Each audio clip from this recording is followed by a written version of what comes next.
मई 2025 की हम चर्चा कर रहे हैं और कर्क लगन का अगर आपका चार्ट है तो आपका कुछ इस तरीके से चार्ट आपको देखने को मिलेगा जब भी आप गोचर को अप्लाई करते हैं। यहाँ पे अगर देखा जाए तो जो ग्रहों की स्थिति है उसमें कुछ बदलाव भी हो सकते हैं जो मंथ के मध्य में होंगे।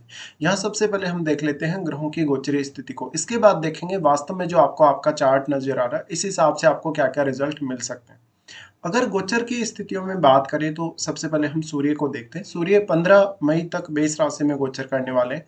इसके बाद इनका गोचर वृषभ राशि में होगा।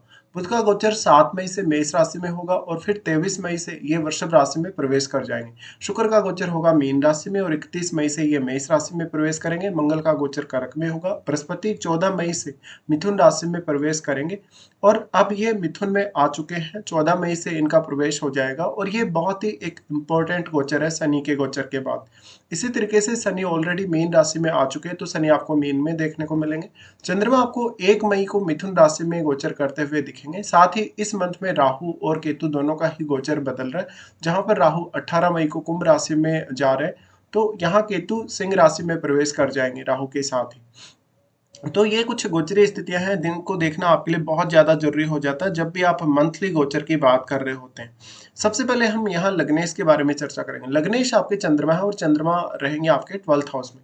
अब 12th हाउस में रहेंगे तो यहाँ पर आपको ये देखना होगा कि गुरु यहाँ वास्तव में 14 मई से प्रवेश कर रहे हैं, जबकि चंद्रमा यहाँ पर लगभग 1-2 दिन के लिए ही रहेंगे। तो चंद्रमा का यहाँ पे फिर जो प्रवेश होगा वो आपके लगन में हो जाएगा उसके बाद। बट 12वें घर का चंद्रमा है तो उन लोगों को ज्यादा फायदा है जो क्रिएटिविटी या इस प्रकार के कार्यों से जुड़े या इवन जो फॉरेन जाना चाहते हैं क्विकली। इसके साथ साथ ये आपकी सेहत के लिए अच्छा नहीं होगा।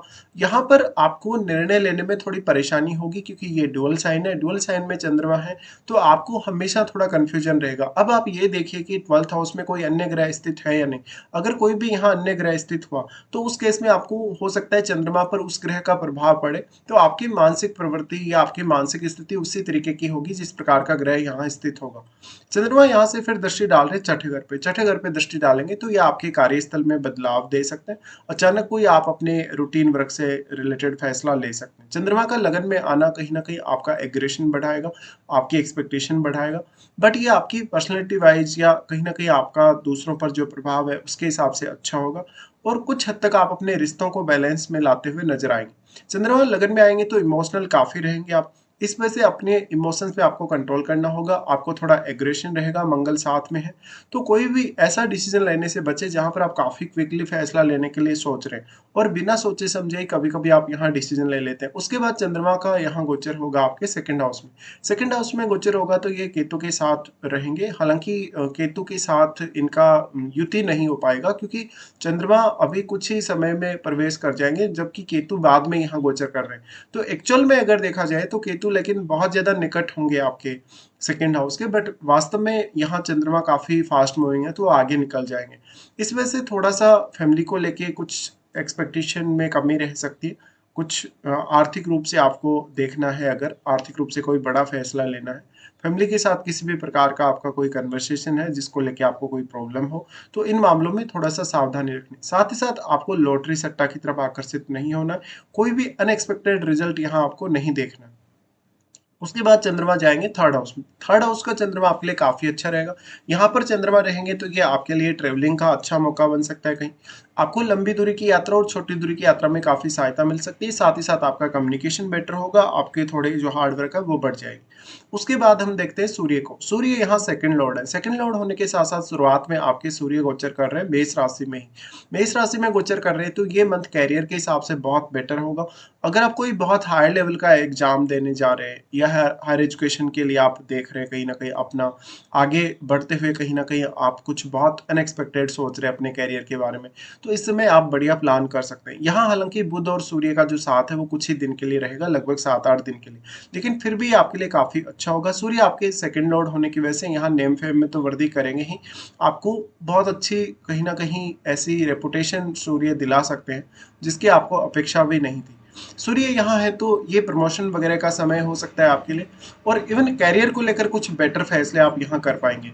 सूर्य सेकंड लॉर्ड होने की वजह से और केतु सेकंड हाउस में होने की वजह से यहाँ अपने आर्थिक स्थिति को लेकर कोई भी अनएक्सपेक्टेड फैसला ना करें। सूर्य का दृष्टि आपके फोर्थ पे पड़ेगा। फोर्थ पे पड़ेगा तो यहाँ कुछ हद तक आप अपने घर के जो काम है, घरेलू कार्य, उनको भी मैनेज कर पाने में सक्षम रहेंगे। और क्योंकि यहाँ बुध का दृष्टि भी रहेगा फोर्थ हाउस पर, ऐसे में हो सकता है कि यहाँ पे थोड़ा सा जो इंसान है वो कैरियर फोकस्ड ही ज्यादा नजर आएगा। भले ही आप अपने कार्यों को अच्छे से मेंटेन कर लेंगे, लेकिन वास्तव में आपका जो मेन फोकस होगा वो कैरियर की तरफ होगा। फिर यहाँ सूर्य आ जाएंगे 11वें घर में। 11वें घर में सूर्य के आने से ये आपके नेटवर्क में वृद्धि करेगा। साथ ही साथ आपको लोगों से अच्छा मान सम्मान, अच्छी पॉपुलैरिटी और कहीं ना कहीं लोगों से आपको अप्रिसिएशन दिलाएगा। सूर्य का यहाँ आना आपके आर्थिक साधनों में वृद्धि कर सकता है। साथ ही साथ आपका जो मान सम्मान है, आपका जो रेस्पेक्ट है वो बढ़ सकता है। ऐसे में कुछ बहुत प्रभावशाली लोगों के साथ आप जुड़ेंगे और आपको कुछ नए इनकम सोर्सेज मिल सकते हैं। सूर्य का यहाँ से दृष्टि पड़ेगा पंचम पर, तो यहाँ सूर्य पंचम भाव को एक्टिवेट करेंगे। एक्टिवेट होने से यहाँ हो सकता है संतान के साथ आपकी कुछ एक्सपेक्टेशन बढ़ जाए। यहाँ पे आपकी लव लाइफ के लिए ये स्थिति उतनी बेटर नहीं होगी, बट आपके एजुकेशन और आपको कोई भी बहुत बड़ा फैसला लेना है, कोई भी प्रकार का आपको रिस्क लेना है, उसके लिए ये बेटर होगा। उसके बाद यहाँ से हम देखते हैं बुध को। बुध आपके तीसरे घर के स्वामी और आपके 12वें घर के स्वामी है। बुध का गोचर हो रहा है आपके 10th हाउस में।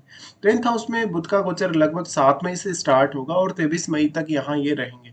तो ये आपके लिए कहीं ना कहीं मेहनत करने का समय है, हार्डवर्क करने का समय है।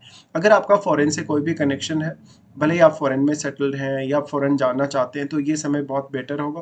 बुध का यहाँ से दृष्टि रहेगा फोर्थ हाउस पर, तो घर के कार्यों में भी आपको पर्याप्त सहयोग मिलेगा। बट मेनली जैसे कि मैंने सूर्य वाले गोचर में अभी बोला कि आप कैरियर फोकस्ड ही नजर आएंगे इस मंथ में।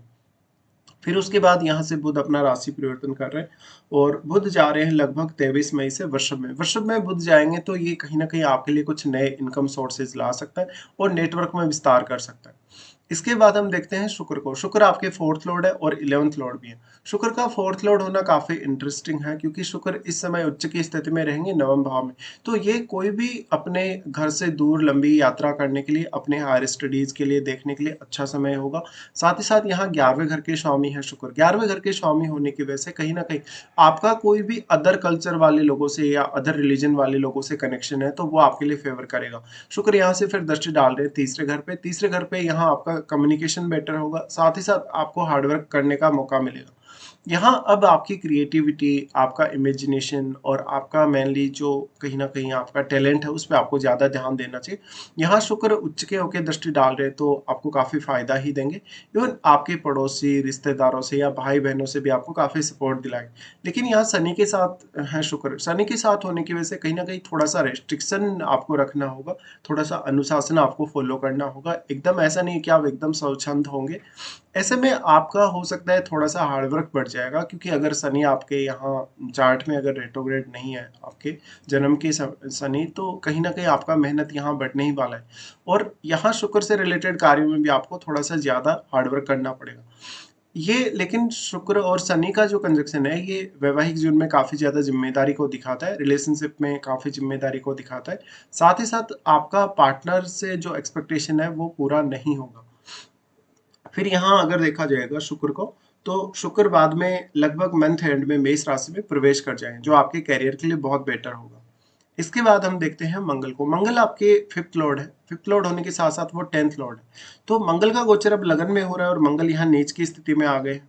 ऐसे में संतान के साथ आपकी अपेक्षाएं बहुत ज्यादा बढ़ सकते हैं। परिवार के लोगों के साथ कुछ मतभेद रह सकते हैं। आप में बहुत ज्यादा ओवर एग्रेशन होने की वजह से आपके रिश्तों के खराब होने का डर थोड़ा सा ज्यादा रहेगा। साथ ही साथ यहाँ आप अपने इमोशंस को, अपने एग्रेशन को कैसे बैलेंस में ला सकते हैं, ये आपको देखना होगा। मंगल आपको यहाँ काफी ज्यादा फायरी एनर्जी प्रोवाइड कर रहे हैं, तो ये मेहनत करने के लिए अच्छा समय होगा। मंगल का दृष्टि जो 4th हाउस पे है, कहीं ना कहीं थोड़ा सा आपको परिवार से अपेक्षाएं बढ़ेंगी। साथ ही परिवार के सदस्यों के साथ किसी भी प्रकार का वाद विवाद या मतभेद आपको देखने को मिल सकता है। यहाँ ये स्थिति तब ज्यादा और गंभीर होगी जब कोई भी फायरी प्लेनेट आपके 4th हाउस में स्थित होगा। फिर मंगल का दृष्टि आ जाता है सप्तम पे। सप्तम पे आ जाता है तो ये कहीं ना कहीं पार्टनर से आपकी अपेक्षाओं को बढ़ाएगा और आप थोड़े ज्यादा इमोशनल भी नजर आएंगे। यहाँ पे हो सकता है कि पार्टनर का आपको अच्छा सपोर्ट मिले इस मंथ में। फिर यहाँ मंगल का दृष्टि आएगा अष्टम पे। अष्टम को एक्सप्लोर करने के लिए ये स्थिति काफी अच्छी होगी। बट मंगल यहाँ क्योंकि पंचमेश और 10th लॉर्ड है, तो ये कैरियर के लिए एक मेजर डिसीजन आपको देने वाला महीना होगा। उसके बाद हम गुरु को देखते हैं। गुरु यहाँ आपके छठे घर के स्वामी है और नौवें घर के स्वामी है। गुरु का गोचर 12th हाउस में हो रहा है और 12th हाउस में लगभग इनका जो प्रवेश होगा 14 मई से होगा। ये आपके लिए कुछ खर्चों के बढ़ने का समय है। हायर एजुकेशन के लिए अगर विदेश जाना चाहते हैं तो अच्छा समय होगा। साथ ही साथ ये करियर से जुड़े डिसीजन में आपको फायदा करेगा। गुरु का दृष्टि क्योंकि यहाँ से 4th और 6th हाउस पे है और 8th हाउस पे भी है। गुरु का 4th हाउस पे जो दृष्टि है उसके वजह से डोमेस्टिक मामलों में आप कोई बहुत बड़ा खर्चा करना चाहते हैं, परिवार के किसी सदस्य की सेहत के लिए आपको कोई खर्चा करना है या अदर कोई भी ऐसा काम है जिसकी बहुत बड़ी जिम्मेदारी आपके ऊपर है, तो आप उस काम को आसानी से कर सकेंगे। यहाँ गुरु का दृष्टि फिर आ जाता है छठे घर पे। छठे घर पे दृष्टि आएगा तो ये कहीं ना कहीं आपको यहाँ प्रोटेक्ट करने की कोशिश करेंगे। जैसे मान लीजिए आपको कोई कंपटीशन वगैरह फाइट करना है, आपको कहीं से पैसा उधार लेना है, कोई बहुत बड़ा लाइफ में रिस्क लेना है, उस मामले में आप काफी सोच समझ कर अपने फैसले लेंगे। गुरु का दृष्टि जो अष्टम भाव पे है, ये आपको अष्टम भाव को एक्सप्लोर करने में काफी ज्यादा मदद कर सकता है। साथ ही साथ यहाँ जो गुरु का दृष्टि है आपका अकल्ट की तरफ बहुत ज्यादा रुझान दे सकता है। आप रिसर्च जैसे कार्यों में अगर है तो ये बहुत बेटर होगा। साथ ही साथ अपनी हायर एजुकेशन के लिए कुछ नई प्लानिंग्स आप कर सकते हैं। यहाँ राहु है तो आपको और भी ज्यादा मिस्टीरियस बनाएगा। वैसे अगर देखा जाए तो इस मंथ में ही राहु का गोचर हो रहा है, तो इस पर भी हम चर्चा करेंगे। उसके बाद हम देख लेते हैं यहाँ शनि को। शनि जो कि आपके 7th लॉर्ड और 8th लॉर्ड होके आपके नवम भाव में आ गए। नवम भाव में आ गए तो ये जीवन साथी के साथ लंबी दूरी की यात्रा करने का समय है। आपकी हायर एजुकेशन से जुड़े हुए कुछ अच्छे फैसले लेने का समय रहेगा। ये काफी हार्ड वर्किंग फेज रहेगा आपके लिए। इसके साथ साथ यहाँ शनि कुछ हद तक आपको फायदा करवा सकते हैं। यहाँ वो शुक्र के साथ भी रहेंगे और यहाँ उनकी दृष्टि 11th हाउस पे रहेगी। तो अगर आप अपने जन्म स्थल से कहीं दूर सेटल हैं, किसी अदर स्टेट में सेटल हैं या फॉरेन में सेटल हैं, तो ज्यादा फायदा होगा। शनि का फिर यहाँ से एस्पेक्ट आ जाता है 3rd हाउस पे। 3rd हाउस पे शनि जब भी इस तरीके से दृष्टि डाले तो अपने रिश्तों के प्रति काफी सीरियस बनाता है और काफी मेहनती बनाता है। यहाँ पे हो सकता है कि थोड़ा कम्युनिकेशन वगैरह को लेकर आपको ज्यादा मेहनत करनी पड़ सकती है। उसके बाद शनि का यहाँ दृष्टि रहेगा छठे घर पे। छठे घर पे जो दृष्टि रहेगा ये ज्यादा इंटरेस्टिंग होगा। यहाँ गुरु के घर पे ही शनि दृष्टि डाल रहे हैं और उन्हीं की राशि में क्योंकि शनि गोचर कर रहे हैं, तो अगर आपका गुरु अच्छी स्थिति में चार्ट में है तो निश्चित तौर पे आपको काफी फायदा मिलेगा। यहाँ शनि आपको ऑलमोस्ट हर प्रकार की समस्याओं से प्रोटेक्ट करने की कोशिश करेंगे। और वैसे भी अगर देखा जाए तो इस मंथ में जो गुरु का दृष्टि है वो आपके छठे घर पे आ ही रहा है। तो आपके ऊपर अगर कोई बहुत बड़ा कर्ज है, किसी के साथ आपका कोई लिटिगेशन जैसा मुद्दा है, किसी के साथ आपका कोई विवाद वगैरह है, उसको लेकर यहाँ आपको अच्छी प्लानिंग्स करनी चाहिए।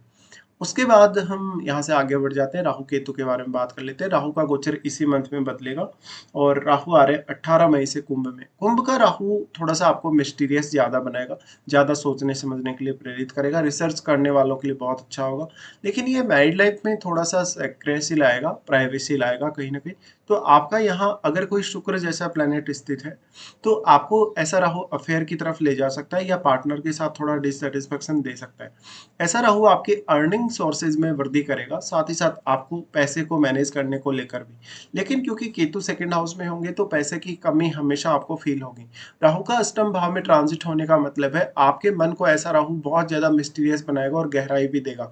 तो आप कोई ऐसा अध्ययन करने जा रहे हैं, जैसे पीएचडी वगैरह करने जा रहे हैं या कोई भी अदर ऐसा काम करने जा रहे हैं, तो आपको काफी फायदा मिलेगा। राहु का दृष्टि फिर आपके 12th हाउस में रहेगा, जहां थोड़ा मैरिड लाइफ से डिससेटिस्फाई आपको राहु रखेगा। यहाँ राहु का दृष्टि है तो आप अपने अष्टम भाव से जुड़े हुए कार्यों के लिए फॉरेन जा सकते हैं। फिर राहु का दृष्टि आ जाता है 2nd हाउस पे। 2nd हाउस पे राहु का दृष्टि आएगा तो यहाँ थोड़ा सा आपको अपनी वाणी पर कंट्रोल करना होगा और फैमिली से जो एक्सपेक्टेशन है आपकी कम से कम रखनी होंगी आपको। फिर राहु का दृष्टि यहाँ आएगा आपके 4th पे। अब यहाँ गुरु का भी दृष्टि है वैसे, तो 4th पे राहु का दृष्टि आपकी मदर की सेहत के लिए अच्छा नहीं होगा। आपको बहुत ज्यादा भोग विलास या बहुत ज्यादा धन लाभ या कहीं ना कहीं बहुत ज्यादा परिवार का सपोर्ट चाहिए, यानी 4th हाउस से आपकी अपेक्षाएं उतनी ही तेजी से बढ़ेंगी। अब 4th हाउस में बैठा हुआ प्लेनेट आपके लिए बहुत ही ज्यादा मैटर करेगा। यहाँ गुरु का दृष्टि भी वैसे आ रहा है तो आपको ये सब देखना चाहिए। केतु का गोचर जो कि अब आपके 2nd हाउस में होगा। 2nd हाउस में होगा तो अपने इनकम को अच्छे से मैनेज करेगा, साथ ही फैमिली के साथ कोई भी प्रकार का आपका डिस्प्यूट ना हो। यहाँ पे आपका जो संपत्ति है, आपका जो धन है, उसको लेके कुछ बहुत ही कठिन फैसले आपको करने पड़ सकते हैं इस समय। तो ये आपके लिए गोचर वाइज रिजल्ट रहेगा। ओवरऑल देखा जाए तो ये जो मंथ रहेगा बेसिकली उसमें कैरियर की तरफ आपका ज्यादा ध्यान होना चाहिए, अपनी अर्निंग्स को और बाकी अन्य कार्यों को आपको अच्छे से मैनेज करना चाहिए। अब हम देख लेते हैं कौन कौन से अच्छे दिन आपके लिए और कौन कौन से खराब दिन जो इस मंथ में आपके लिए रहने वाले हैं। सबसे पहले अच्छे दिनों की बात करें तो 3 से 7 तारीख तक, 10 से 12 तक और 26 और 27 ये दिन आपके लिए बहुत बेटर होंगे। अगर आपका कोई भी काम नहीं बन रहा है तो आप इन दिनों में उस काम के लिए ट्राई कर सकते हैं। उसके बाद देखते हैं कौन-कौन से आपके लिए खराब दिन है। चंद्रमा का गोचर जब धनु में होगा तो 15 से 17 तक ये स्थिति बनेगी। ये आपके लिए थोड़ा स्ट्रेसफुल समय रहेगा। इस समय कोई भी कठिन फैसला करने से बचें। 15 से 17 तक आपका किसी से कोई झगड़ा था, पहले का विवाद था, उस वजह से नुकसान हो सकता है।